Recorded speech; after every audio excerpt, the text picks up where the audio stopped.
வணக்கம். நம்ம இப்போது 8th ஸ்டாண்டர்டுடைய 3வது யூனிட் அதில் ஃபர்ஸ்ட் லெசன் பார்க்க போகிறோம். சரியா? நோயும் மருந்தும். மக்களின் உடலுக்கும் உள்ளத்திற்கும் துன்பம் தருவன எதுனா நோய்கள். உள்ளத்தில் தோன்றும் தீய எண்ணங்களால் ஏற்படும் துன்பங்களையும் எப்படி தான் முன்னோர் குறிப்பிட்டாங்கன்னா நோய்கள். உடலுக்கும் உள்ளத்திற்கும் துன்பம் தருவனவ நோய்கள், உள்ளத்தில் தோன்றும் தீய எண்ணங்களால் ஏற்படும் துன்பங்களையும் நோய்கள் என்று தான் முன்னோர்கள் சொன்னாங்க. அது பற்றி ஒரு பாடல் தான் பார்க்க போகிறோம். தீர்வனவும் தீரா திறத்தனவும் செய்மருந்தின் ஊர்வனவும் போலாதும் உவசமத்தின் உய்ப்பனவும் யார்வினவும் காலும் அவை மூன்று கூற்றவா நேர்வனவே ஆகும் நிழல் இகழும் பூனாய் பேர்தற்கு அரும்பிணி தாம் இவை அப்பிணி தீர்தற்கு உரிய திரியோக மருந்து இவை ஓர்தல் தெளிவோடு ஒழுக்கம் இவையுண்டார் பேர்த்த பிணியுள் பிறவார் பெரிதின்பமுற்றே. என்ன சொல்கிறாங்க அப்படின்னு சொன்னால், நோயோடைய தன்மையை பற்றி யார் கேட்டாலும் அது எத்தனை வகைப்படுமா? 3 வகைப்படும். என்னென்னா, மருந்தினால் நீங்கக்கூடிய நோய்கள் ஒரு வகைனா, எந்த மருந்து எடுத்தாலும் தீராத இருக்கும் இல்லையா, அந்த மாதிரியான நோய்கள் இன்னொரு வகை. ஒன்று, சிலது என்னென்னா ஆறுன மாதிரி இருக்கும் வெளித்தோற்றத்தில், ஆனால் உள்ளுக்குள் இருந்து கஷ்டம் கொடுத்துட்டே இருக்கும் இல்லையா, இந்த மாதிரி 3 வகைகள் காணப்படுது. அதே மாதிரி அகற்றுவதற்கு அரியவை தான் என்னதுன்னா பிறவி துன்பங்கள். இவற்றை தீர்க்கக்கூடிய மருந்துகளும் என்னதான் 3. என்னென்னா நல்லறிவு, நற்காட்சி, நல்லொழுக்கம். இது கேட்டிருக்காங்க. சரி, அந்த நல்லறிவு, நற்காட்சி, நல்லொழுக்கம் இதை மாற்றி மாற்றி கேட்டிருப்பாங்க. அப்போ அகற்றுவதற்கு அரியவையாக திகழும் பிறவி துன்பங்களை நீக்குவதற்கான மருந்துகள் எவைனா நல்லறிவு, நற்காட்சி, நல்லொழுக்கம். சரியா? சொல்லும் பொருளும் பார்க்கலாம். தீர்வன நீங்குபவை, தீர்வன நீங்குபவை. உவசமம் அடங்கி இருத்தல், நிழல் இகழும் ஒளி பொருந்திய, பேர்தற்கு அகற்றுவதற்கு, திரியோக மருந்து 3 யோக மருந்து, தெளிவு நற்காட்சி, தெளிவு நற்காட்சி, திறத்தன தன்மையுடையன, கூற்றவா பிரிவுகளாக, பூனாய் அணிகலன்களை அணிந்தவளே, பிணி துன்பம், ஓர்தல் நல்லறிவு, ஓர்தல் நல்லறிவு, பிறவார் பிறக்க மாட்டார். சரி, இந்த நோயும் மருந்தும் என்ற பாடல் எதில் இடம்பெற்றிருக்குன்னா நீலகேசி. நீலகேசி என்பது ஒரு 5 காப்பியங்களுள் ஒன்று தான். நீலகேசினாலே அது சமண சமய கருத்துக்களை விளக்கும். எப்படி விளக்கும்னா வாதம் பிரதிவாதம் இந்த முறையில் விளக்கும். அப்போ வாதங்களின் அடிப்படையில் சமண சமய கருத்துக்களை எடுத்துரைக்கும் நூல் நீலகேசி. இதில் கடவுள் வாழ்த்து பாடல் நீங்களாக 10 சருக்கங்களை கொண்டது. அப்போ நீலகேசி எத்தனை சருக்கங்களை கொண்டுள்ளது? 10 சருக்கங்களை கொண்டுள்ளது. இது சமய தத்துவங்களை விவாதிக்கக்கூடிய ஒரு தர்க்க நூலாக இருந்தாலும் இதனுடைய ஆசிரியர் யாருன்னு நமக்கு தெரியாது. இது இப்போ நம்ம நோயும் மருந்தும்னு 2 பாடல் பார்த்தோம் இல்லையா, இது எந்த சருக்கத்தில் இடம்பெற்றிருக்குன்னா 10 சருக்கங்களில் ஒன்றாகிய தர்ம உரை சருக்கத்தில் இடம்பெற்றிருக்கு. சரியா? எந்த உரை சருக்கம்? தர்ம உரை சருக்கத்தில் இடம்பெற்றுள்ளது. புக் பேக் பார்க்கலாம். உடல் நலம் என்பது டேஸ் இல்லாமல் வாழ்தல், பிணி இல்லாமல் வாழ்தல்.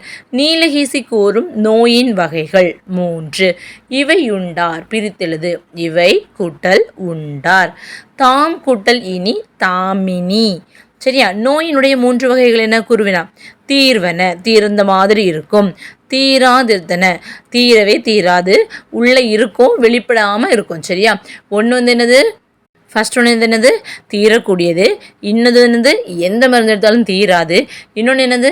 அது தீர்ந்த மாதிரி இருக்கும், ஆனால் உள்ளுக்குள்ளே இருந்து கஷ்டத்தை கொடுத்துட்டே இருக்கும். இந்த மாதிரி 3 வகைகள். அதுக்கப்புறமா நீலகேசியில் பிறவி துன்பத்தை தீர்க்கும் மருந்துகளாக கூறப்படுவன என்ன? என்னதெல்லாம்? நல்லறிவு, நற்காட்சி, நல்லொழுக்கம். நெக்ஸ்ட் லெசன் பார்க்கலாமா? வருமுன் காப்போம். வருமுன் காப்பு தான் என்னது? அறிவுடைமை. ஒரு நோய் வந்ததுக்கு அப்புறமா அதை நம்ம தீர்க்க முயலதை விட ஃபஸ்ட்டே நம்மளுடைய உடம்பு ஏதாவது ஒத்துழைக்கலையா, முதலையே என்னது யார் டாக்டரை போய் பார்க்கறது சிறந்தது.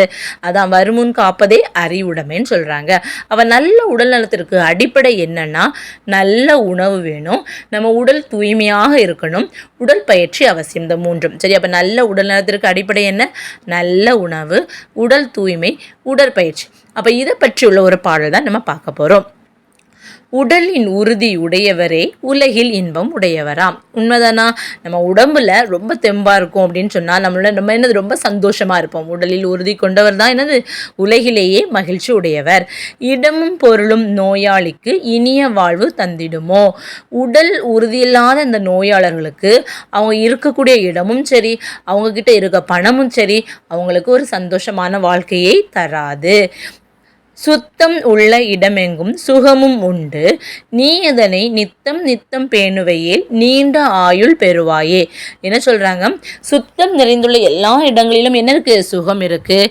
தினந்தோறும் நீங்கள் தூய்மையை போற்றி பாதுகாத்தால் நீடித்த வாழ்நாளை பெறலாம். காலை மாலை இது கேட்டிருக்காங்க சரியா.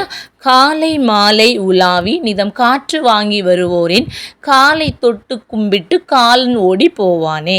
அதாவது என்ன சொல்கிறாங்க, காலையிலையும் சாயங்காலமும் நீங்கள் நடைப்பயிற்சி செய்கிறீங்க அப்படின்னா உங்களுக்கு நல்ல காற்று கிடைக்கும். அப்படி அதை நீங்கள் சுவாசித்து நீங்கள் வாழ்ந்தீங்க அப்படின்னா உங்களுக்கு நோய் அணுகாது. உங்களுடைய உயிரை கொள்ளையடிக்கிறது என்னது? யமனும் உங்களை அணுக மாட்டான். நெக்ஸ்ட்டு, கூளையே நீ குடித்தாலும் குளித்த பிறகு குடியப்பா, ஏழையே நீ ஆனாலும் இரவில் நன்றாய் உறங்கப்பா. என்ன சொல்கிறாங்க? நீங்கள் நல்லா சத்துள்ள உணவுன்னு இல்லை, உங்ககிட்ட இருக்கக்கூடிய கூழாக இருந்தாலும் சரி என்ன பண்ணணும்? குளித்ததுக்கப்புறம் குடிங்க. நீங்கள் ரொம்ப ஏழையாக இருக்கிறீங்களா? ஒன்றும் பிரச்சனை கிடையாது, நைட்டு நல்லா தூங்குங்க. அதை தான் சொல்ல வராங்க. மட்டு குணவை உண்ணாமல் வாரி வாரி தின்பாயில் திட்டு முட்டு பட்டிடுவாய், தினமும் பாயில் விழுந்துடுவாய். என்ன சொல்கிறாங்க? அளவாக நீ உண்ணாம சரி கிடச்சி போச்சு அப்படின்னு சொல்லிட்டு நிறைய நீ சாப்பிட்டுட்டே இருந்தால் என்ன நடக்கும்? நம்மளுடைய பாடியில் டைஜஸ்ட் நடக்குது கஷ்டப்படும். அப்போ என்ன நடக்கும்? கொஞ்சம் இப்படி கஷ்டப்பட்டு அது டைஜஸ்ட் பண்ணிகிட்டே இருக்குது. அப்போ என்ன ஆகும்? நம்ம உடலுக்கு நோய்வாய்ப்படும். நம்ம என்ன பண்ணுவோம்? பாயில் தான் நீங்கள் விழுவீங்கன்னு சொல்கிறாங்க. தூய காற்றும் நன்னீரும் சுண்ட பசித்த பின் உணவும் நோயை ஓட்டிவிடும் அப்பா, 100 வயதும் தருமப்பா. என்ன சொல்கிறாங்கன்னா, தூய்மையான காற்றும் ஒரு நல்ல குடிநீரும் நல்ல பசிச்சதுக்கப்புறம் நீங்கள் சாப்பிட்டீங்க அப்படின்னு நினச்சிங்கன்னா உங்களை நோய் அண்டாது, 100 ஆண்டு கூட நீங்கள் வாழ்வீங்க. அருமை உடலின் நலமெல்லாம் அடையும் வழிகள் அறிவாயே, வருமுன் நோயை காப்பாயே, வையம் புகழ வாழ்வாயே. இந்த மாதிரியான அதாவது இப்போ மேலெல்லாம் சொல்லியிருக்கோம் இல்லையா, இதுதான் நோய்கள் நம்மை அண்டாமல் இருப்பதற்கான வழிகள். அதனால் நீங்கள் நோய் வரும் முன்னாடியே உங்களுடைய உடலை காத்து கொள்ளுங்கள் அப்படின்னு சொன்னது யார் அப்படின்னா கவிமணி தேசிக விநாயகனார். வருமுன் காப்போம், அதனுடைய ஆசிரியர் யார்? கவிமணி தேசிக விநாயகனார். அதனுடைய பொருள் பார்க்கலாம். நித்தம் நித்தம் நாள்தோறும், மட்டு அளவு, சுண்ட நன்கு, வையம் உலகம், பேணுவையேல் பாதுகாத்தால், திட்டு முட்டு தடுமாற்றம். சரியா? இந்த கவிமணி என அழைக்கப்படுபவர் தான் தேசிக விநாயகனார். கன்னியாகுமரி மாவட்டத்தில் தேரூரில் பிறந்து 36 வருஷம் ஆசிரியராக பணியாற்றினாங்க. இவங்க நிறைய கவிதை நூல்கள் எழுதியிருக்கிறாங்க, மொழிபெயர்ப்பு நூல்கள் எழுதியிருக்கிறாங்க. ஃபஸ்ட்டு கவிதை நூலை நம்ம பார்க்கலாம். ஆசிய ஜோதி, மருமக்கள் வழி மான்மியம், கதர் பிறந்த கதை. இதனுடைய ஆசிரியர் யாரு? கவிமணி தேசிக விநாயகனார். நெக்ஸ்ட் மொழிபெயர்ப்பு நூல் என்னன்னா உமர் கய்யாம் பாடல்கள். அது நம்ம இனி பார்க்கலாம். சரியா? மொழிபெயர்ப்பு நூல் என்னது? உமர் கய்யாம் பாடல்கள். நம்ம வருமுன் காப்போம் என்ற பாடல் மலரும் மாலையும் என்ற நூலிலிருந்து எடுக்கப்பட்டது. வருமுன் காப்போம் என்ற பாடல் மலரும் மாலையும் என்னும் தேசிய விநாயகரினுடைய நூலிலிருந்து எடுக்கப்பட்டது. நெக்ஸ்ட் நம்ம புக் பேக்ல பார்க்கலாம். காந்தியடிகள் டேஸ் போற்ற வாழ்ந்தார், உலகம் போற்ற. அப்போ நிலமா வையமா களமா வானமா எது வரும்? வையம். நலமெல்லாம், நலம் கூட்டல் எல்லாம், இடம் கூட்டல் எங்கும், இடமெங்கும். சரியா? அப்போது இவ்வளோதான் ஈஸி தான். பார்த்தீங்களா? ஒரு 3 கொஸ்டின்ஸ் தான் கொடுத்துருக்காங்க. குருவினாவும் பார்த்துடலாம். சரியா? நம்மை நோய் அணுகாமல் காப்பவை எது? சுத்தமான காற்று, நல்ல குடிநீர், பசித்த பின் உண்பது. அதிகமாக உண்பதால் ஏற்படும் தீமைகள் என்ன? நோய் நம்ம பாயில் விழுவோம். ஓகேவா? நெக்ஸ்ட் லெசன் பார்க்கலாம். தமிழர் மருத்துவம். ஃபர்ஸ்ட் ஒரு திருக்குறளோடு ஆரம்பிக்கிறாங்க. மருந்தென வேண்டா யாவாம் யாக்கைக்கு அருந்தியது அற்றது போற்றி உணின். என்ன சொல்கிறாங்க அப்படின்னா, நம்மளுடைய உணவே நமக்கு அருமருந்தாக தான் தமிழருடைய வாழ்வில் இருந்திருக்கு. சரியா? அப்போது நம்மளுடைய உடம்புக்கு நல்ல பசிச்சதுக்கப்புறம் நீங்கள் சாப்பிட்டீங்க அப்படின்னு சொன்னால் அது நீடூழி நீங்கள் வாழ்வீங்க. ஓகேவா? இப்போ இந்த தமிழர் மருத்துவம் பார்த்தீங்கன்னா யார்கிட்ட உள்ள நேர்காணல் அப்படின்னா, சித்த மருத்துவர் ஆகிய கு. சிவராமன் அவர்களுடன் உரையாடி அந்த ஒரு நேர்காணலை தான் நமக்கு இங்கே பாடப்பகுதியாக கொடுத்துருக்காங்க. சித்த மருத்துவர் யார்? கு. சிவராமன் அவர்களோட உரையாடினது தான். தொடக்க காலத்தில் மனிதனுக்கு நோய் வருது. அப்போ அவங்க என்ன பண்ணியிருப்பாங்க, இதே மாதிரி டேப்லெட், ஃபீவர் இந்த மாதிரி எடுத்திருப்பாங்க. ஃபீவருக்கு டேப்லெட் இல்லது சிரப்பு இந்த மாதிரி எடுத்திருப்பாங்க இல்லை இல்லையா? ஸோ அவங்க என்ன பண்ணாங்கன்னா, இயற்கையாக வளர்ந்த தாவரங்களை கொண்டும் அவனுக்கு பக்கத்தில் என்ன பொருள் இருக்கோ அதை வச்சு குணமாக்க முடியுமான்னு பார்த்தான். அப்படி ஒவ்வொன்றா பார்த்தா என்னது, ஃபஸ்ட்டு வேறு, பட்டை, இலை, பூ, கனி இது எல்லாத்தையுமே மருந்தாக அவன் பயன்படுத்த தொடங்கினான். ஆதி காலத்தில் மனிதன் எப்படி தாவரங்களுடைய வேர், பட்டை, இலை, பூ, கனி ஆகியவற்றை மருந்தாக பயன்படுத்த தொடங்கினான். அந்த காலத்தில் மனிதன் பார்த்திங்கன்னா மூலிகை மருத்துவம், அதாவது செடிகள் மூலமாக இந்த செடிக்கு இந்த இது வரும் அப்படின்னு பச்சிலை சாறு அப்படின்லாம் சொல்கிறோம் இல்லையா? ஸோ அந்த மாதிரி மூலிகை மருத்துவம் தெரியும். அறுவை மருத்துவமும் பண்ணாங்க. மருந்தில்லா மருத்துவமும் அவங்களுக்கு தெரிஞ்சிருந்துச்சு. யோக கலைகளும் தெரிஞ்சிருக்கு. சரியா? நெக்ஸ்ட்டு தமிழருடைய நிலம் பார்த்திங்கன்னா நிறைந்த பண்பாடுகளும் தத்துவங்களும் அடங்கியது. தமிழரது நிலம் நிறைந்த பண்பாடுகளும் தத்துவங்களும் அடங்கியது. தமிழர்களுடைய அந்த தத்துவங்களான சாங்கியம், ஆசீவகம் இது உடலுக்கும் பிரபஞ்சத்துக்கும் உள்ள ஒரு ஒற்றுமையை கண்டறிந்து உடலில் ஐம்பூதங்களினால், அதாவது நிலம், நீர், காற்று இதெல்லாம் இருக்குல்ல, நெருப்பு, இந்த மாதிரி ஐம்பூதங்களினால் ஏற்படக்கூடிய மாற்றங்களை விளக்கியது எதுனா சாங்கியம், ஆசீவகம். அப்போ தமிழருடைய தத்துவங்களான சாங்கியம், ஆசீவகம் போன்றவை உடலுக்கும் பிரபஞ்சத்துக்கும் உள்ள ஒற்றுமையை கண்டறிந்து உடலில் ஐம்பூதங்களினால் ஏற்படும் மாற்றங்களை விளக்கி நோயை இயற்கையில் கிடைக்கக்கூடிய அந்த பொருட்கள், அந்த பொருளுடைய தன்மை, சுவை இவற்றை வைத்தே நம்ம குணப்படுத்திடலாம் அப்படின்னு ஆதி மனிதன் நம்பினாங்க. தமிழர்களுடைய மருத்துவம் பண்பாட்டு கூறாக நம்ம நினைச்சோம்னா அது என்ன சொல்லலாம், நாட்டு வைத்தியம் சொல்லுவாங்க, இது பாட்டி வைத்தியம் சொல்லுவாங்க, இது மரபு சார்ந்த ஒரு சித்த வைத்தியமாக இருக்கலாம், உணவு சார்ந்த மருத்துவமாக இருக்கலாம், பண்பாடு சார்ந்த மருத்துவமாகவும் இப்படி விரிஞ்சு வந்துட்டே இருந்திருக்கு. ஃபர்ஸ்ட் என்ன சொல்லுவாங்க, இது நாட்டு வைத்தியம்பான்னு சொல்லுவாங்க. ஆனால் இப்போ பார்த்தீங்கன்னா இந்த கொரோனா காலத்தில் அப்புறம் இந்த நாட்டு வைத்தியங்கள், சித்த வைத்தியங்களுக்கு மேல மக்களுடைய இந்த ஈடுபாடுகள் திரும்பி இருக்கு. நெக்ஸ்ட் இந்த தமிழருடைய மருத்துவ முறை இப்படி உயர்வான ஒரு மருத்துவ முறை தான். ஏன் பின்தங்கி போனது அப்படின்னு சொன்னா மீது நடந்த படையெடுப்புகளை சொல்லலாம். சரியா? அதாவது ஃபாரினர்ஸ் இங்கே படையெடுத்தது ஒரு தாக்கமாக இருக்கலாம். தமிழர்களுடைய மருத்துவம் பார்த்திங்கன்னா நம்மளுடைய வாழ்வியலுடனும் தத்துவங்களுடன் பிணைந்து தான் வந்துட்டு இருந்துச்சு. எனது தமிழருடைய மருத்துவம் அவரவர் வாழ்வியலுடனும் தத்துவங்களுடனும் பிணைந்து தான் வந்து கொண்டிருந்தன. அதுக்கப்புறம் பார்த்திங்கன்னா சமணர் பௌத்தர் காலத்தில் அந்தந்த மதங்களினுடைய கூறுகளும் நம்முடைய மருத்துவத்தில் இருந்தது. நெக்ஸ்ட் என்னாச்சு, சைவம் ஓங்கியிருந்தது. பௌத்தத்தை விட சைவம் உயர்ந்து வந்துட்டு இருக்கு. அப்போ இந்த சைவ சித்தாந்தத்தினுடைய கூறுகள் திரும்ப கலக்குது. நெக்ஸ்ட் ஆங்கிலேயர்கள் வராங்க. அவங்களுடைய நவீன அறிவியல் பார்வை ரொம்பவே நம்மளுடைய மருத்துவத்தின் மீது தாக்கத்தை ஏற்படுத்தியது. அதனால என்ன நடக்குது, சித்த மருத்துவம் என்னது ஒரு மரபு வழியான ஒரு மருத்துவமாகவும் நாட்டு மருத்துவமாகவும் சுருங்கி போயிடுச்சு. இறுதியில் இப்போ பார்த்தீங்கன்னா கிராமத்தில் உள்ளவங்க மட்டும்தான் இந்த நாட்டு வைத்தியம், பாட்டி வைத்தியம்லாம் பார்ப்பாங்க. அந்த அளவுக்கு ஒரு நாகரிகத்தோடு தொடர்புடையதாக இது மாறி போயிடுச்சு, சுருங்கி போயிடுச்சுன்னு சொல்லலாம். ஆனால் இப்போ வரக்கூடிய காலங்களில் என்ன பண்ணிட்டு இருக்காங்கன்னா, இந்த மரபு சார்ந்த மருத்துவம், இந்த பாட்டி வைத்தியம், சித்த மருத்துவம் இதெல்லாமே என்னதான் ஒரு அனுபவத்தின் நீட்சி, இல்லை ஒரு மிகப்பெரிய பட்டறிவினுடைய ஒரு அறிவியல் கண்டிப்பாக தான் இது இருந்திருக்கும் அப்படின்னு சொல்லிட்டு அறிவியல் அறிஞர்கள் ஆராய தொடங்கியிருக்காங்க, புரியவும் செய்திருக்கு. ஃபார் எக்ஸாம்பிள் இப்போ சுகர் இருக்குது, இல்லை பிபி இருக்குது, இல்லை கேன்சர், இந்த மாரடைப்பு இதெல்லாம் இருக்குது. இந்த மாதிரியானதுக்கு வெறும் ரசாயன மருந்து மட்டும் இருந்தால் போதாது. நம்ம சாப்பிடக்கூடிய உணவுகள், நம்ம வாழக்கூடிய முறைகள், உடற்பயிற்சி, யோகமும் கூட இருக்கணும். இதை தான் நம்ம என்ன சொல்கிறாங்க, சித்த மருத்துவம், நம்மளுடைய யோக கலைகள், நம்மளுடைய பாட்டி வைத்தியம் இந்த மாதிரி சொல்லிட்டு இருக்கிறாங்க. சரியா? அப்போ சித்த மருத்துவத்தில் தாவரங்களில் இருந்து மட்டும்தான் மருந்து தயாரிக்கப்படுதா அப்படின்னு சொன்னால் கிடையாது. சித்தர்கள் என்ன சொல்லியிருக்காங்க அப்படின்னா, வேர்பாறு, தலைப்பாறு, மிஞ்சின கால், பற்ப செந்தூரம் பாரே. என்ன சொல்றாங்க, ஃபர்ஸ்ட் நீ வேர்பாரு, வேறாலான அந்த மருத்துவ முறையை பாரு, முடியலையா? நெக்ஸ்ட் தலைக்கு வா, அந்த தலைகளாலும் உங்களால் குணப்படுத்த முடியலையா? நெக்ஸ்ட் என்ன பண்ணணும் அப்படின்னா செந்தூரம், பாறை, உலோகங்கள், பாஷாணங்களையும் சித்த மருந்துகளாக பயன்படுத்திட்டு வந்தாங்க. என்னதெல்லாம்? உலோகங்கள், அதாவது தாது பொருட்கள், பாஷாணங்கள், அந்த ஒரு உருண்டை குளிகையெல்லாம் பயன்படுத்தியிருப்பாங்க சரியா சித்தர்கள். ஸோ அந்த மாதிரி நீங்கள் பயன்படுத்தலாம் அப்படின்னு சித்தர்கள் சொல்லியிருக்காங்க. ஸோ அப்போ இதெல்லாம் பார்க்கும்போது நமக்கு என்ன தெரியுது? மருந்து என்பது ஒரு உணவின் நீட்சியாக தான் இருக்குது. மருந்து என்பது என்னது? உணவின் நீட்சியாக இருக்கிறது. இப்போ சித்த மருத்துவத்தை பொறுத்தவரையில் நம்ம எப்படி ஒரு கைப்பிடி சோறு சாப்பிட்றோம்னு வச்சுக்கோங்களேன், அதை நம்ம உடம்பு எப்படி எடுத்துக்கும்? நமக்கு தேவையான சக்தியாக தான் அதை நம்ம கன்வெர்ட் பண்ணோம், அப்படி தானே? அதே மாதிரி தான் அந்த லேகியத்தையும் சூரணத்தையும் ஒரு உணவாக தான் நம்மளுடைய உடம்பு எடுத்துக்கொள்ளும். அதனால தான் என்ன சொல்கிறாங்க நம்மளுடைய தமிழர்கள், அந்த மருந்து என்பது ஒரு உணவினுடைய நீட்சியாக கருதிட்டு வந்தாங்க. அப்போ தமிழர் மருத்துவத்தினுடைய சிறப்பாட்டு இந்த கு. சிவராமன் என்ன சொல்கிறாங்க அப்படின்னா, ஃபர்ஸ்ட்டு தனித்துவமான ஒரு பார்வை. நெக்ஸ்ட்டு ஒவ்வொருத்தவங்களுக்கும் பார்த்தீங்கன்னா ஒவ்வொரு என்விரான்மெண்ட்டில் வாழ்வாங்க. அந்த சூழலுக்கு இசைந்து ஒரு மருத்துவம் நம்மளுடைய தமிழர்கள் இதில் காணப்படும். அந்த மருத்துவத்தினுடைய பயன்பாடுகளோ இல்லை அந்த மருத்துவத்தில் நம்ம எடுக்கக்கூடிய மூலக்கூறுகளோ சுற்றுச்சூழலை ஒரு சிதைக்காது, பாதிக்காது சரியா.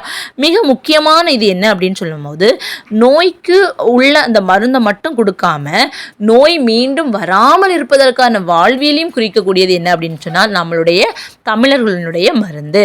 அதை தான் திருக்குறள் என்ன சொல்லுதுன்னா, நோய் நாடி நோய் முதல் நாடி. என்ன பண்ணணும்? நோயை மட்டும் இல்லாமல் அதற்கான காரணிகள் என்ன, ஏன் இந்த நோய் வந்துச்சு அப்படின்னு சொல்லிட்டு கண்டறிந்து நோய் இல்லாத மனிதர் ஆக்குவதுதான் நம்மளுடைய தமிழர்களுடைய முறை. அப்போ நோய் நாடி நோய் முதல் நாடின்னு யார் சொன்னாங்க? திருவள்ளுவர் சொல்லியிருக்கிறாங்க. ஆனால் இப்போ ஏன் நோய்கள் பெருகி இருக்குன்னு பார்த்தீங்கன்னா, மனிதன் இயற்கையை விட்டு விலகி வந்தது தான் முதன்மை காரணம். அப்போ நோய்கள் பெருகி இருக்க முதல் காரணம் என்ன? இயற்கையை விட்டு விலகி வந்தது. நெக்ஸ்ட்டு மாறிப்போன உணவு வகைகள், ஜங்க் ஃபுட்ஸ் நிறைய ஆயிடுச்சு. அப்புறம் என்விரான்மெண்ட், காற்று மாசுபாடு, எல்லாரும் கார் அது இது ஃப்ரிட்ஜு அப்படிலாம் இருக்கும்போது காற்று மாசுபாடு ஏற்படுது. இந்த ஓவர் டைமாக ஒர்க் பண்ணுறோம், நம்ம நிறைய பணம் சம்பாதிக்கணும் அப்படின்ட்டு, அப்போ அது ஸ்ட்ரெஸ் ஆகுது, மன அழுத்தம், இதெல்லாம் ஒரு காரணமாக இருக்குது. அது மட்டும் இல்லாமல் இந்த மாதிரி உரம், பூச்சிக்கொல்லிகளால் நிலத்தை நம்ம மாசுபடுத்தலாம். அப்போ நமக்கு என்ன கிடைக்கும்? நிறைய லாபம் கிடைக்கும். அப்போ நிலத்தை மாசுபடுத்தலாம் என்ற ஒரு எண்ணம் ஒரு பொதுவான ஒரு எண்ணமாக மாறி போயிருக்கு. ஒரு அலட்சியமான எண்ணம்னு இதை சொல்லலாம். நெக்ஸ்ட்டு மக்களுக்கு பார்த்தீங்க அப்படின்னா எது சந்தோஷம், இல்லை எது கேளிக்கை, எது தான் படிப்பு, எது சிந்தனை அப்படின்னு சொல்லிட்டு ஒரு புரிதல் இல்லாமல் போனதும் ஒரு காரணமாக இருக்குது. இயற்கையோடு நம்ம இயைந்து வாழ்ந்தால் தான் நல்ல வாழ்க்கை வாழ முடியும் என்ற ஒரு எண்ணத்தை நம்ம, அந்த அறிவையே நம்ம மறந்துட்டோம். இதுதான் ஒரு முக்கியமான காரணமாக இருக்குது.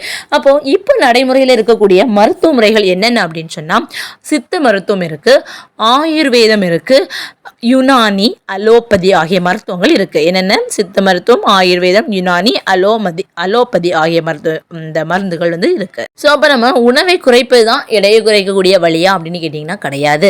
ஸோ அப்போ ஒரேடியாக நம்ம பாடியோடைய எடையை வெயிட்டை கம்மி பண்ணாலும் அது என்னது பாதிப்பு. ஒரு வருஷத்துலேருந்து 1.5 வருஷத்துக்குள்ளே எடையை குறைக்கணும் அப்படின்னு நினச்சிட்டு அதை நம்ம பண்ணாதான் அது என்னது நீடித்து நிலையாக இருக்கும்.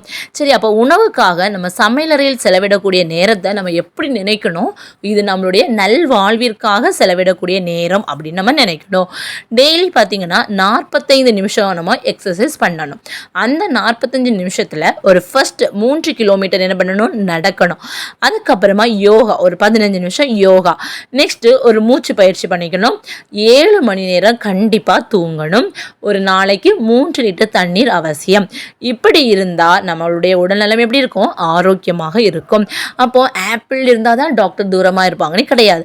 நம்ம ஊரில் விளையக்கூடிய ஒரு கொய்யா பழமாக இருக்கலாம், இல்லை இலந்த பழமாக இருக்கலாம், நாவல், பப்பாளி, நெல்லி, வாழைப்பழங்கள், இதெல்லாம் என்னன்னா காலை உணவுக்கு முன்பாக நம்ம சாப்பிடணும். இப்போது மரபு சார்ந்த வகை தான் சிறந்ததுன்னு சொன்னால் இல்லை, எல்லாத்துலேயுமே ஒரு பலமும் இருக்கும் பலவீனமும் இருக்கும். இப்போ பார்த்திங்கன்னா ஒரு தொற்று நோய் நமக்கு வரக்கூடாது, இல்லை அவசர காலம் எமர்ஜென்சி இருக்குது, இல்லை ரிசர்ச் பண்ணணும், இதில் எல்லாம் என்னென்னா நவீன மருத்துவம் தான் முன்னணியில் இருக்குது. அப்போ மரபு சார்ந்த அந்த மருந்து வேலை செய்யக்கூடிய விதத்தை அறிஞ்சிக்கிறதுக்கும் என்னதான் இந்த நவீன அறிவியல் உதவுகிறது. அப்போ மரபு சார்ந்ததையும் கைவிடக்கூடாது, நவீன மருத்துவமும் இயைந்து செயல்பட்டால் மட்டும்தான் ஒரு நன்மை பயக்கக்கூடியதாக இருக்கும். ஃபர்ஸ்ட் நம்ம சொன்ன மாதிரி தான் சரியான உணவு, சரியான உடற்பயிற்சி, சரியான தூக்கம், இந்த 3 தான் நம்ம நலமாக வாழ வைக்கும். சரியான உணவு, சரியான உடற்பயிற்சி, சரியான தூக்கம் தான் நம்மை நலமாக வாழ வைக்கும். ஸோ நம்ம எக்ஸாமுக்கு படித்தா கூட நீங்கள் மார்னிங் கொஞ்சம் எழும்பி ஒரு 4 o'clock இந்த மாதிரி எழும்புறீங்க அப்படின்னு சொன்னால் உங்களுடைய ப்ரேயர்ஸ் அப்புறம் உங்களுடைய பர்சனல் ஒர்க்ஸ் எல்லாம் முடிச்சுட்டு கொஞ்சம் இப்படி இந்த மாதிரி ஒரு 15 நிமிஷமாவது ஒரு 10 நிமிஷமாவது நீங்கள் இப்படி நடந்துட்டு வந்தீங்க அப்படின்னு சொன்னால் உங்களுடைய பொழுது நல்லபடியாக இருக்கும். நீங்கள் படிக்கிறதும் உங்களுடைய ஞாபகத்தில் இருக்கும். சரியா? உடலுக்கும் ஆரோக்கியம்தான். நெக்ஸ்ட்டு புக் பேக்கில் உள்ளது பார்க்கலாம். தொடக்க காலத்தில் மனிதர்கள் மருத்துவத்திற்கு எதை பயன்படுத்தினாங்க? தாவரங்களை பயன்படுத்தினாங்க. தமிழர் மருத்துவத்தில் மருந்து என்பது எதன் நீட்சியாக இருக்கு? உணவின் நீட்சியாக. உடல் எடை அதிகரிப்பதனால் ஏற்படக்கூடிய நோய்களில் ஒன்று என்ன? தலைவலியா இல்ல, காய்ச்சலா இல்ல, புற்றுநோயா இல்ல, இரத்த கொதிப்பு பிபி. நெக்ஸ்ட் சமையலறையில் செலவிடும் நேரம் எதற்காக செலவிடும் நேரம்? நல்வாழ்வுக்காக செலவிடும் நேரம். நெக்ஸ்ட் பார்க்கலாம் விரிவானத்தில் தலைக்குள் ஓர் உலகம். உலகத்திலேயே ரொம்ப ரொம்ப வியப்பானது என்ன அப்படின்னா மனித மூளை. நம்மளுடைய உடல் இயக்கத்திற்கும் சரி மன இயக்கத்திற்கும் காரணமானது என்னன்னா மூளை தான். இந்த பிரபஞ்சத்திலேயே மிகவும் அடர்த்தியான ஒரு சிக்கலான ஒரு பொருள் என்னன்னா மனித மூளை தான். மனித மூளையில் பார்த்தீங்கன்னா ட்ரில்லியன் செல்கள் காணப்படுகிறது. எத்தனை? ட்ரில்லியனில் அதில் 100 பில்லியன் அதாவது 10,000 கோடி நியூரான்கள் இருக்குது. 100 பில்லியனா என்னது? 10,000. சரியா? 10,000 கோடி. 100 பில்லியனா என்னது? 10,000 கோடி நியூரான்கள் இருக்குது. இந்த நியூரான்கள் கனெக்ட் பண்ணியிருக்கும். சரியா? நியூரான்கள் கனெக்ட் ஆகிருக்கும். ஒரு வலைப்பின்னல் மாதிரி இருக்கும். அப்போ இந்த நியூரான்களினுடைய வலைப்பின்னல் தான் நம்மளுடைய புத்திசாலித்தனம், ஒரு படைப்புணர்ச்சி, ஞாபக சக்தி, நம்மை பற்றி அறியக்கூடிய தன்னுணர்வு இதுக்கெல்லாம் காரணமாக இருக்கு. அப்போ மூளை எங்கே இருக்குன்னு பார்த்தீங்கன்னா நம்மளுடைய முதுகு தண்டுலேருந்து தான் அது ஸ்டார்ட் ஆகுது. அந்த முதுகு தண்டுலேருந்து ஒரு மடிப்பாக முட்டைக்கோஸ் இலை எப்படி இருக்குமோ அல்லது வெங்காயம் எப்படி இருக்குமோ அதே மாதிரி தான் காணப்படுது. இதனை 3 பாகங்களாட்டு பிரிப்பாங்க. என்ன? உள்மூளை, நடுமூளை, பின்மூளை. இதில் முன்மூளையில் தான் மூக்கு, கண் இவற்றினுடைய முடிவுகள் இருக்குது. அப்போ மூக்கு ஞாபகம் வச்சுக்கோங்க. முன்மூளையில் என்னது? மூக்கு, கண். நெக்ஸ்ட்டு உடம்பில் உள்ள சிறுமூளை தான் நம்மளுடைய உடம்பினுடைய நம்ம அசைக்கிறோம் இல்லையா, கை கால் எல்லாம் அசைக்கிறோம் இல்லையா, அது உணர்ச்சிகளினுடைய அந்த வளர்ச்சியையும் இது கட்டுப்படுத்துகிறது. சிறுமூளை தான் உடலின் அசைவுகளையும் உணர்ச்சிகளின் வளர்ச்சியையும் கட்டுப்படுத்துகிறது. அப்போ மூளைக்கு பார்த்தீங்கன்னா பசி இருக்கும். என்ன பசினா ஆக்சிஜன் அதுக்கு வேணும், உயிர் வழி. சரியா? ஆக்சிஜன் வேணும். ஒரு நிமிஷத்துக்கு பார்த்தீங்கன்னா 800 மில்லிலிட்டர் குருதி தேவைப்படுகிறது. அப்போ மூளைக்கு ஒரு நிமிடத்திற்கு 800 மில்லி குருதி தேவைப்படுகிறது. நம்மளுடைய மூளை உடம்பினுடைய நம்மளுடைய பாடியோடைய வெயிட்ல 50ல் 1 பங்கு தான் இருக்குது. சரியா? மூளையானது நம்மளுடைய வெயிட் எவ்வளவோ அதில் 50ல் 1 பங்கு தான் இருக்குது. ஆனால் அதனுக்கு தேவையான ரத்தம் தான் குருதி. சரியா? ரத்தம் மற்றும் ஆக்சிஜன்னா உயிர் வழி தமிழில். அப்போ இவற்றினுடைய மொத்த தேவையில் 5ல் 1 பாகத்தை எது எடுத்துக்குது? மூளை எடுத்துக்குது. அப்போ மூளைக்கு அந்த அளவுக்கு என்னது? ஆற்றல் தேவைப்படுது. அதுக்கு ஆனால் அந்த ஆற்றலை சேமித்து வைக்கிறதுக்கு என்னது மைட்ரோகாண்ட்ரியா அந்த மாதிரி எதுவும் ஒன்றும் கிடையாது. அதனால எப்போதுமே மூளைக்கு இரத்த ஓட்டம் இருந்து கொண்டே இருக்க வேண்டும். அதே மாதிரி பார்த்தீங்கன்னா தன்னிச்சையான செயல்களுக்கு தான் முதுகு தண்டினுடைய குறுக்கு இணைப்புகள் காணப்படுகின்றது. இப்போ திடீர்னு தும்மல் வருது, இது சூடான பாத்திரத்தை தொண்ட உடனே நம்ம கையை எடுக்கிறோம் இல்லை, இதெல்லாம் என்ன சொல்லுவாங்கன்னா அனிச்சை செயல். அப்போ அனிச்சை செயலுக்கு காரணம் என்னது? முகுளம். அதுதான் என்ன சொல்கிறாங்கன்னா முதுகு தண்டினுடைய குறுக்கு இணைப்புகள் காணப்படுகிறது. நெக்ஸ்ட்டு தலையினுடைய பகுதியில் நடைபெறக்கூடிய அந்த தன்னிச்சையான செயல்கள் என்னது? வெளிச்சத்திற்கு ஏற்றபடி நம்ம கொஞ்சம் கண்ணை அப்படி சுருக்கி திறப்போம் இல்லையா, சுருக்கும் இல்லை விரிப்போம். வெளிச்சத்திற்கு ஏற்றபடி நம்ம கண்களை திறப்போம். தலையை திருப்பும் போது கண்களை நிலைநிறுத்துது. இது எல்லாமே மூளை தான் பார்த்துக்கொள்ளுது. ஆனால் ஏப்பமிடுறது, திடீர்னு இருமல், தும்மல், இல்லை வாந்தி, இல்லை கொட்டாவி எடுக்கிறோம் அப்படின்னா மூளைக்கு பதிலாக உங்களுக்கு முதுகெலும்பு இருந்தாலே போதும், இதெல்லாம் நீங்கள் செய்திருவீங்க. சரியா? அப்போ ஏப்பமிடுவது, இருமல், தும்மல், கொட்டாவி, வாந்தி இதெல்லாம் என்னது? மூளைக்கு பதிலாக எது மட்டும் இருந்தால் போதும்? முதுகெலும்பு இருந்தாலே போதும். நெக்ஸ்ட் மூளைக்கு செல்லக்கூடிய நரம்புகளில் இடவெள மாற்றம் அப்படின்னு நடக்குது. சரியா? மூளைக்கு செல்லக்கூடிய நரம்புகளில் இடவெள மாற்றம் நடக்குது. என்னன்னா வலது பக்கத்தினுடைய செய்திகள் மூளையினுடைய இடப்பக்க பகுதிக்கும் இடப்பக்க செய்திகள் வலப்பக்க பகுதிக்கும் செல்லுது. பார்த்தீங்க அப்படின்னா நம்ம இதில் பெரும்பாலானவங்க வலதுகைக்காரர்களாக தான் இருப்பாங்க. அப்போ அதுக்கு காரணம் என்ன அப்படின்னா நம்மளுடைய மூளையோடைய இடது பகுதியினுடைய அதிகப்படியான பாதிப்பினால் தான் அப்படின்னு சொல்கிறாங்க. ஸோ இப்போ இடது பாதி தான் நம்ம பேசுகிறதுக்கு, எழுதுறதுக்கு, கணக்கிடுவதற்கு, ஒரு கால்குலேட் பண்ணுறதுக்கு, அப்புறமாட்டு சிந்திக்கிறதுக்கு, திங்க் பண்ணுறதுக்கு உதவுது. சரியா? அப்போ நம்மளுடைய மூளையின் இடது பாதி தான் பேச, எழுத, கணக்கிட, தர்க்க ரீதியில் சிந்திக்க நமக்கு உதவுகிறது. அப்போது இடது பகுதியே இது மட்டும்தான் இருக்கா அப்படின்னு சொன்னால் இல்லை. அறிவாற்றல், அப்புறம் ஏதாவது ஒரு ப்ராப்ளம் சால்விங், அதை அனலைஸ் பண்ணுறது, அப்புறமா செஸ் விளையாடுறவங்க, அப்போ செஸ் விளையாடுறவங்க இவங்களுக்குலாம் என்னது தான் மூளையினுடைய இடது பகுதி ரொம்ப ஆக்டிவாக இருக்குன்னு அர்த்தம். அதே மாதிரி நம்மளுடைய மொழி அறிவு, லாங்குவேஜ் நிறைய கற்றுப்பாங்க பார்த்தீங்களா, ஸோ அவங்களுக்கும் மூளையினுடைய வலது பகுதி தான் இடது பகுதி தான் காரணமாக இருக்குது. இந்த பாதினால தான் நம்ம இந்த வடிவங்களை உணர்கிறோம். அதே மாதிரி கவிதை எழுதுவது, படம் போடுவது, நடனம் ஆடுவது, நடிப்பது போன்ற கலை தொடர்பானவை எல்லாமே வலது பாதி. சரியா? அப்போ கலை தொடர்பானவை கவிதை, பாட்டு, டான்ஸ், இல்லை ஆக்டிங், அப்போ இந்த மாதிரி சினிமா அப்படின்னு அது தொடர்பானது எது வந்தாலுமே என்னதுதான் வலது பாதியினுடைய பாதிப்பினால் தான். அப்போ வலது பாதி சரியில்லை அப்படின்னு சொன்னால் நமக்கு வீட்டுக்கு போகக்கூட வழி தெரியாமல் ஆயிரும். அப்போ வலது பகுதி அதிகமாக இருக்கவங்க தான் என்ன இருப்பாங்க? ஆக்டர்ஸ் ஆட்டு, ஒரு சிங்கர் ஆட்டு, டான்ஸர் ஆட்டு, இசைக்கருவிகளை கையாளுபவர்களாக இருப்பாங்க. இதே நேரம் இடது பகுதி அதிக அளவில் ஆக்கிரமிப்பில் இருக்கிறவங்க யார்? சார்ட்டர்ட் அக்கௌண்டன்ட், பட்டய கணக்கர்களாட்டு, மேக்ஸ் டீச்சர், கணக்கு ஆசிரியர்களாட்டு, இந்திய ஆட்சி பணிக்கு படிப்பவங்க இருக்காங்களே, ஐஏஎஸ், இவங்க எல்லாம் என்னது இந்த இடது பகுதி அதிகமாக ஆக்டிவேட் ஆகும். ஆனால் இடதும் வலதும் சமமாக ஆக்டிவேட் ஆகிட்டு ஐஏஎஸும் இருக்கும், இது பாடக்கூடிய திறனும் பெற்றவர்களும் இருக்கிறாங்க. சரியா? நெக்ஸ்ட் பார்த்தீங்க அப்படின்னா நமக்கு கோபம் வருவு, பாசம், அன்பு, வியப்பு, வெறுப்பு இந்த மாதிரியான உணர்ச்சிகள் முகம் காட்டுது, அப்படிதானே? ஆனால் மனிதனுக்கு மட்டும்தான் இந்த முகத்தில் உணர்ச்சிகளை காட்டக்கூடிய திறமை இருக்கு. கோபம், பயம் போன்ற ஒன்றினை தான் மிருகங்களால் நமக்கு காட்ட முடியும். என்னது? கோபம், பயம், இதை தான் மிருகங்களால் காட்ட முடியும். ஆனால் அப்போ இப்படிப்பட்ட இந்த நவரச உணர்ச்சிகளும் நமக்கு இருக்குன்னா அதனுடைய பிறப்பிடம் எதுன்னு கேட்டிங்கன்னா மூளை தான். மூளையும் உடலும் ரெண்டும் இணைஞ்சு செயல்படுவதனால இந்த உணர்ச்சிகள் வெளிப்படுகின்றன. நெக்ஸ்ட் நினைவாற்றல். மூளையினுடைய மற்றொரு சிறப்பான ஒரு விஷயம் என்னன்னா நினைவாற்றல். மனிதனுடைய நினைவாற்றலை ஒரு கம்ப்யூட்டர் கூடயோ இல்லை ஒரு லைப்ரரி கூடயோ சில பேர் ஒப்பிடுவாங்க. ஓகேவா?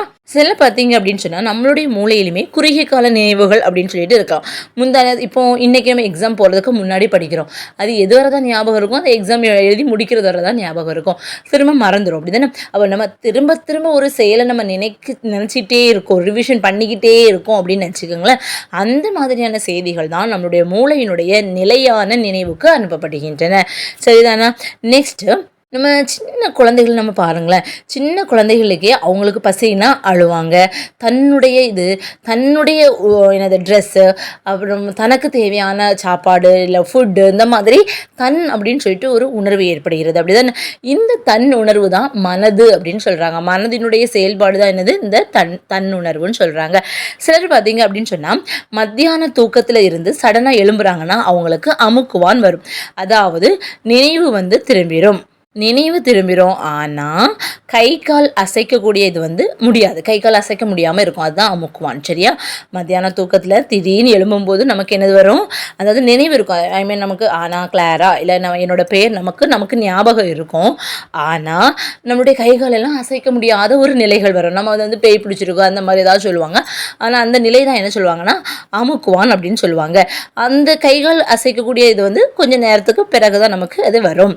ஸோ அப்போ முழுதும் விழித்து கொண்டிருக்கும் போதே நமக்கு ரெண்டு விதமான மனம் இயங்குவதை நீங்கள் பார்த்துக்கலாம். ஒன்று நம்ம படிச்சுட்டே இருப்போம், ஆனால் உள் மனசில் நம்ம என்னது, ஐயோ பிள்ளைகள் என்ன பண்ணிட்டு இருக்காங்க, நம்ம அம்மா என்ன பண்ணிட்டு இருக்காங்க, இந்த டைம் எக்ஸாம் பாஸ் பண்ணலன்னா என்னதான் சொல்லுவாங்களோ அப்படின்னு ஒரு சிந்தனை ஓடிக்கிட்டே இருக்கும் இல்லையா?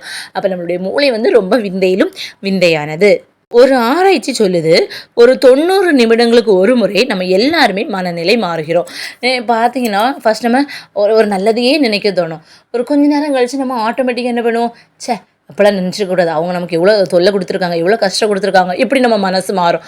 மனம் ஒரு குரங்குன்னு சொல்லுவாங்க. அதுதான் ஆராய்ச்சியாளர்கள் என்ன சொல்கிறாங்கன்னா 90 நிமிடங்களுக்கு ஒரு முறை நம்மளுடைய மனநிலை மாற்றம் அடைந்து கொண்டே இருக்கின்றது. ஒரு சராசரி மனிதனை நம்ம எடுத்துக்கலாம். அவன் தன்னுடைய வாழ்நாளில் 20 வருஷம் தூங்குறான். எத்தனை வருஷம்? 20 வருஷம் தூங்குறான். எத்தனை கனவுகள் காண்றான் அப்படின்னா 3 லட்சம் கனவுகள் காண்றான். நினைவு போல தான் இந்த தூக்கமும் நம்மளுடைய நரம்புகளினுடைய ஒரு முக்கியமான நிலை. தூக்கத்தை போல தான் என்னது நினைவு போல தான் தூக்கமும் என்னது ஒரு முக்கியமான நிலை. கனவு என்பது என்னன்னா மனசில் உள்ள இந்த நினைவலைகளில் இன்னைக்கு நடந்த சம்பவங்களோ இல்லை இதுக்கு கொஞ்ச நாளைக்கு முன்னாடி நடந்த சம்பவங்களோ அதை வரிசைப்படுத்த வெளிப்படுத்தக்கூடிய செயல் தான் கனவு அப்படின்னு சொல்லிட்டு சிலர் வந்து சொல்கிறாங்க. அப்படி இல்லைன்னா அந்த அலமாரியில் உள்ள பொருட்களை ஒவ்வொன்றாக நம்ம எடுத்து பார்த்துட்டு திரும்பி வைப்போம் இல்லையா, இதை தான் நம்ம என்ன சொல்கிறாங்க, நினைவு, இந்த கனவு அப்படின்னு சொல்கிறாங்க. சரியா? அதாவது கனவு என்பது என்னது, ஏற்கனவே நம்ம வந்து யோசிச்சுட்டே இருப்போம் இல்லையா, ஒரு விஷயத்த நம்ம திரும்பி ரிப்பீட்டடாக நம்ம யோசிச்சுட்டே இருக்கும்போது நமக்கு கனவு வரும். அதை தான் இங்கே இந்த மாதிரியான வார்த்தைகளால் குறிப்பிடுறாங்க. சரியா? சரி, இது எப்படி இருந்தாலும் சரிதான். ஆனால் கற்பது நம்மளுடைய மூளையிலும் மாற்றங்களை ஏற்படுத்துகிறது. நம்ம தொடர்ந்து கற்றுக்கிட்டே இருந்தோம்னா, சில பேர் பார்த்தீங்க அப்படின்னு சொன்னால் ரொம்ப அறிவாளிகளாக இருக்கக்கூடியவங்க வந்து கொஞ்ச நாளில் பைத்தியம் பிடிச்சிட்டாங்க அப்படின்னு சொல்லுவாங்க. அப்போ கேட்டிருக்கீங்களா என்னது தெரியல, நான் அந்த மாதிரியான நபர்களை பார்த்துருக்கேன். சரியா? அப்போது தொடர்ந்து கற்பது நம்மளுடைய மூளையில் என்ன பண்ணுது, மாறுதல்களை ஏற்படுத்துகிறது. அப்போ நம்மளுடைய கற்க நம்மளுடைய நியூரான்களுடைய, நம்ம என்ன பார்த்தோம், நிறைய இந்த வலைப்பின்னல்கள் நியூரானுடைய வலைப்பின்னல்களால் தான் காணப்படுதுன்னு பார்த்தோம் இல்லையா. அப்போ நம்ம கற்றுக்கொண்டே இருக்கும்போது நம்மளுடைய இந்த நியூரானுடைய இணைப்பு சிக்கல்கள் அதிகமாகிட்டே வருது. அதிகமாகிட்டு வரும்போது மூளையினுடைய எடை வந்து கொஞ்சம் கூடுது. எடை கூடும்போது அதனுடைய புரோட்டீன், அதுக்கு தேவையான புரோட்டீன் அளவு என்னது அதிகரிக்குது. அப்போ கற்பது, அனுபவ அறிவு, இது எல்லாமே மூளையினுடைய பல பகுதிகளை பாதிக்கிறது. இது மட்டும் உறுதிதான். சரியா? அப்போ கற்பது, அனுபவ அறிவு, இது எல்லாமே என்னது, மூளையினுடைய பகுதிகளை பாதிக்கிறது அப்படின்னு சொல்கிறாங்க. அதனால தான் நம்ம தொடர்ந்து படிச்சுட்டே இருக்கக்கூடாதுன்னு சொல்கிறாங்க. கொஞ்சம் ரிலாக்ஸேஷன் வேணும், எக்ஸசைஸ் பண்ணணும். ஒரே செயலை நம்ம திரும்ப திரும்ப செய்யும்போது வேணால் பாருங்கள், இந்த மொபைல் ஃபோனில் வந்து ஏதாவது கேம்ஸ், வீடியோ கேம்ஸ் எல்லாம் பார்க்குறவங்க அதுக்கே அடிக்ட் ஆகிட்டு இருந்தாங்க அப்படின்னு சொன்னால் அவங்களுக்கு ஏதாவது வந்து மூளை வந்து பரண்டிருக்கு அப்படின்லாம் சொல்லி கேள்விப்பட்டிருப்பீங்க, நியூஸில் பார்த்துருப்பீங்க இல்லையா. ஸோ அப்போ எந்த ஒரு செயலாக இருந்தாலும் தொடர்ந்து நம்ம செய்யக்கூடாது, ரிலாக்ஸேஷன் வேணும். சரியா? நெக்ஸ்ட், இந்த கதையை, அதாவது தலைக்குள் ஓர் உலகம், இந்த கதையை எழுதினது யாரு அப்படின்னு சொன்னா ரங்கராஜன். ரங்கராஜனுடைய புரைப்பெயர் என்னன்னா சுஜாதா. சரியா? சுஜாதாவினுடைய இயற்பெயர் என்ன, ரங்கராஜன். இவங்க பார்த்தீங்கன்னா சிறுகதைகள் எழுதியிருக்காங்க, புதினம், நாடகம், அறிவியல், புனைவு கதை, திரைப்பட கதை வசனம், இந்த மாதிரியான பல வகை துறைகளில் வந்து இவர் பணியாற்றியிருக்கிறாரு. சிறுகதை, புதினம், நாடகம், அறிவியல், புனைவு கதை, திரைப்பட கதை வசனத்தில் பணியாற்றியிருக்கிறாங்க. அது மட்டும் இல்லாமல் இவிஎம் மிஷின், மின்னணு வாக்கு இயந்திரம் இருக்கு இல்லையா, அது உருவாக்கக்கூடிய பணியில கூட இந்த சுஜாதா ஈடுபட்டிருக்காங்க. இவங்க நிறைய நூல்களை எழுதியிருக்காங்க. என்னென்ன அப்படின்னு சொன்னா, என் இனிய எந்திரா, வாஸ்து பாருங்க ரொம்ப நல்லா இருக்கும், மீண்டும் ஜினோ, இது வந்து என் இனிய எந்திராவுடைய பார்ட் 2 தான், மீண்டும் ஜினோ. நெக்ஸ்ட் ஸ்ரீரங்கத்துக்கு தேவதைகள், தூண்டில் கதைகள், தலைமை செயலகம், இவர் எழுதிய நூல்கள் என்னெல்லாம், என் இனிய எந்திரா, மீண்டும் ஜினோ, ஸ்ரீரங்கத்து தேவதைகள், தூண்டில் கதைகள், தலைமை செயலகம். அப்போ இந்த தலைக்குள் ஓர் உலகம் என்ற ஒரு அந்த கதை வந்து எதில் இடம்பெற்றிருக்குன்னா தலைமை செயலகம் அந்த நூலில் தான் இடம்பெற்றிருக்கு. நெக்ஸ்ட் லெசன் நம்ம பார்க்கலாம், இலக்கணம். இலக்கணத்தில் எச்சம் பார்க்குறோம். சரியா? நம்ம இதுக்கு முன்னாடி வினை முற்றுனி பார்த்துருக்கோம், வினை சொல்லி பார்த்துருக்கோம். இப்போ நம்ம எச்சத்தை பார்க்க போகிறோம். ஓகேவா? இப்போ படித்தான் அப்படின்னு சொன்னா அது என்னது, ஒரு வினை முற்று. இப்போ படித்த இல்லை படித்து இதோடு முடிச்சிருக்கு. அப்போது இதில் வந்து ஒரு பொருள் வந்து முற்று பெற்றிருக்கா, இல்லை. இதே மாதிரி ஒரு பொருள் முற்று பெறாமல் நின்றுச்சுன்னா, முற்று பெறாமல் அது எஞ்சி நிற்குது, தொக்கி நிற்குது, அப்படி தானே. ஸோ இந்த மாதிரி எஞ்சி நிற்கும் சொல்ல தான் நம்ம எச்சம்னு சொல்லுவாங்க. எச்சத்தில் 2 வகைகள் இருக்குது. ஒன்று பெயரெச்சம், இன்னொன்று வந்து வினையெச்சம். பெயரெச்சம் அப்படின்னா படித்த, நம்ம இப்போ பார்த்தோம் இல்லையா, படித்த அந்த சொல் வந்து ஒரு பெயர் சொல்ல கொண்டு முடிஞ்சிச்சுன்னா அது பெயரெச்சம்னு சொல்லுவாங்க. இப்போ எப்படி, படித்த மாணவன், இல்லை படித்த பள்ளி, படித்த நூலகம், இந்த மாதிரியான பெயர் சொல்களை கொண்டு முடிந்துச்சுன்னா, ஒரு எச்ச சொல் ஒரு பெயர் சொல்ல கொண்டு முடிஞ்சிச்சுன்னா அதை நம்ம என்ன சொல்லுவாங்க, பெயரெச்சம். அப்படின்னா என்னது, பெயரை கொண்டு முடியும் எச்சம் பெயரெச்சம். பெயரெச்சம் 3 காலங்களிலும் வரும். சரியா? பாடிய பாடல்னு சொல்லலாம், பாடுகின்ற பாடல், பாடும் பாடல், இந்த மாதிரி 3 காலங்களிலும் வரும். நெக்ஸ்ட், பெயரெச்சத்தில் வகைகள் இருக்கு. தெரிநிலை பெயரெச்சம், குறிப்பு பெயரெச்சம். அப்போது தெரிநிலைனா என்னது, ஏதோ ஒன்று தெளிவாக தெரியுது, அப்படி தானே. ஃபார் எக்ஸாம்பிள், எழுதிய கடிதம், எழுதிய என்பது என்னது, எச்சம்னு நமக்கு தெரியும். கடிதம் என்பது என்னது, பெயர். அப்போ இது என்னது, பெயரெச்சம். அப்போ இதில் பார்க்கலாம், எழுதுதல் என்ற செயலை இது குறிக்கிறது. எழுதிய கடிதம் ஆல்ரெடி எழுதப்பட்டது, அப்படி தானே. அப்போ இது பாஸ்ட் டென்ஸ், அதாவது இறந்த காலத்தை தெளிவாக காட்டுது. இந்த மாதிரி ஒரு செயலையும் அந்த காலத்தையும் வெளிப்படையாக தெரியுமாறு வந்துச்சுன்னா அந்த பெயரெச்சத்தை நம்ம என்ன சொல்கிறோம், தெரிநிலை பெயரெச்சம்னு சொல்கிறோம். நெக்ஸ்ட் பார்க்கலாம், சிறிய கடிதம். இந்த சிறிய என்பது என்னது, ஒரு செயலை குறிக்குதா, இல்லை. இது மூலமாக ஏதாவது ஒரு காலத்தை உங்களால் அறிஞ்சிக்க முடியுதா, இது வந்து நிகழ்காலமா இல்லை எதிர்காலமானு தெரியல, அப்படி தானே. அப்போ ஒரு பண்பு சிறிய, சிறியது, பெரியது, இந்த மாதிரி சின்ன ஒரு தன்மையை மட்டும், பண்பினை மட்டும், குணத்தை மட்டும் குறிக்கக்கூடியது தான் இது. சரியா? அப்போ அந்த மாதிரி ஒரு செயலை வெளிப்படையாக காட்டாது, காலத்தை தெளிவாக காட்டாது, வெறும் பண்பினை மட்டும் அதுவும் குறிப்பாக காட்டும் பெயரெச்சம் தான் என்னது குறிப்பு பெயரெச்சம்னு நம்ம சொல்கிறோம். ஓகேவா? நெக்ஸ்ட்டு வினையெச்சம். படித்து அப்படின்னு ஒரு சொல்ல வச்சுக்கோங்க. படித்து என்னும் சொல் ஒரு முடித்தான், இல்லை படித்து முடித்தான், படித்து வியந்தான், படித்து மகிழ்ந்தான், இந்த மாதிரி வினை சொற்களை ஒன்றை கொண்டு முடிஞ்சிச்சுன்னா அது என்னது வினையெச்சம். அப்போ வினையை கொண்டு முடியும் எச்சம் வினையெச்சம், பெயரை கொண்டு முடியும் எச்சம் என்னது பெயரெச்சம். ஓகே தானே? இதுலேயும் அதே மாதிரி 2 வகைகள் இருக்குது, தெரிநிலை மற்றும் குறிப்பு வினையெச்சம்னு சொல்லலாம். எழுதி வந்தான். எழுதினா என்னது எழுதுதல் என்னும் செயலை குறிக்குது, இறந்த காலத்தையும் தெளிவாக காட்டுது. இந்த மாதிரி செயலையும் காலத்தையும் வெளிப்படையாக தெரியுமாறு காட்டக்கூடிய வினைச்சம் தான் என்னது தெரிநிலை வினையச்சம். நெக்ஸ்ட் பாருங்க, மெல்ல வந்தான். வந்தான் என்பது என்னது ஒரு வினை, அப்படிதானே? அப்போ இது வினையை கொண்டு முடிஞ்சிருக்கு, இது வினையச்சம்னு நமக்கு தெரிஞ்சு போச்சு. ஆனால் மெல்ல இது வந்து காலத்தை காட்டுதா? இல்லை. அப்போ மெதுவா வந்தான், அதுதான் அப்படிதானே அதனுடைய மீனிங். அப்போ அந்த பண்பை மட்டும் குணத்தை மட்டும் உணர்த்துகிறது. இந்த மாதிரி காலத்தை வெளிப்படையாக காட்டாமல் பண்பினை மட்டும் குறிப்பாக உணர்த்தி வரக்கூடிய வினையச்சத்தை தான் குறிப்பு வினையச்சம் அப்படின்னு சொல்லுவாங்க. சரியா? நெக்ஸ்ட் முற்றெச்சம். முற்றெச்சம் சரியா? வள்ளி படித்தனள். வள்ளி படித்தனள். இதில் படித்தனள் அப்படின்னு சொல்ல பாருங்க, இது படித்தாள், வள்ளி படித்தாள்னே சொல்லியிருக்கலாம், அப்படிதானே? அந்த படித்தாள் என்னும் ஒரு வினை முற்று பொருளை தருது, முடிந்த ஒரு இதை தருது, அப்படிதானே? அப்போ இது என்னது ஒரு வினை முற்று. நெக்ஸ்ட் ஒரு எக்ஸாம்பிள் பாருங்கள், வள்ளி படித்தனள் மகிழ்ந்தாள். இதில் படித்தனள் என்று சொல் வந்து எப்படி வருது? படித்து அப்படின்னு ஒரு வினையற்ற பொருளை தருது, கரெக்ட் தானே? வள்ளி படித்தனள் அப்படின்னா வள்ளி படித்தாள், அதோடய முடிஞ்சிட்டு என்னது வினை முற்றுன்னு சொல்லி முடிச்சிடலாம். வள்ளி படித்தனள் மகிழ்ந்தாள் அப்படின்னா மீனிங் என்ன? வள்ளி படித்து மகிழ்ந்தாள், அதான் அதனுடைய மீனிங். அப்போ அந்த படித்து அப்படின்னு ஒரு வினையற்ற பொருளை இது வந்து தருது. அப்போ ஒரு வினைமுற்று எச்ச பொருளை தந்து மற்றொரு வினைமுற்றை கொண்டு முடியுது, புரிஞ்சுச்சா? அது ஒரு வினைமுற்று தான். படித்தனள் என்பது ஒரு வினைமுற்று, மகிழ்ந்தாள் என்பது ஒரு வினைமுற்று. அப்போ ஒரு வினைமுற்று, ஆனால் நமக்கு அந்த மீனிங் என்ன தருது? ஒரு எச்ச வினையாக தருது. அப்போ ஒரு வினைமுற்று எச்ச பொருள் தந்து இன்னொரு வினைமுற்றை கொண்டு முடிந்ததுன்னா அது முற்றெச்சம் அப்படின்னு சொல்லுவாங்க. ஓகேவா? ஸோ நம்ம நெக்ஸ்ட் புக் பேக்கில் உள்ளது பார்க்கலாம். முற்று பெறாமல் எஞ்சி நிற்கும் சொல் தான் என்னது? எச்சம். கீழ்காணும் சொற்களில் பெயரெச்சம் எது? படித்து, எழுதி, வந்து, பார்த்த. இன்னொரு ஹிண்ட் சொல்லித்தரேன். அந்த உ, ஈ இந்த மாதிரி வந்துச்சுன்னா அது வினையச்சம். சரியா? ஆ என்று முடிஞ்சுன்னா அது வந்து என்ன சொல்லுவாங்க? பெயரெச்சம்னு சொல்லுவாங்க. இதில் பாருங்கள், பார்த்த, இத்து கூட்டல் ஆதுன்னா லாஸ்ட்டில் வந்து முடியுது, அந்த லாஸ்ட் லெட்டர் பாருங்கள், இத்து கூட்டல் ஆ. அப்போ இது என்னது? பெயரெச்சம். நெக்ஸ்ட்டு குறிப்பு வினையச்சம் எதை வெளிப்படையாக காட்டாது? காலத்தை வெளிப்படையாக காட்டாது.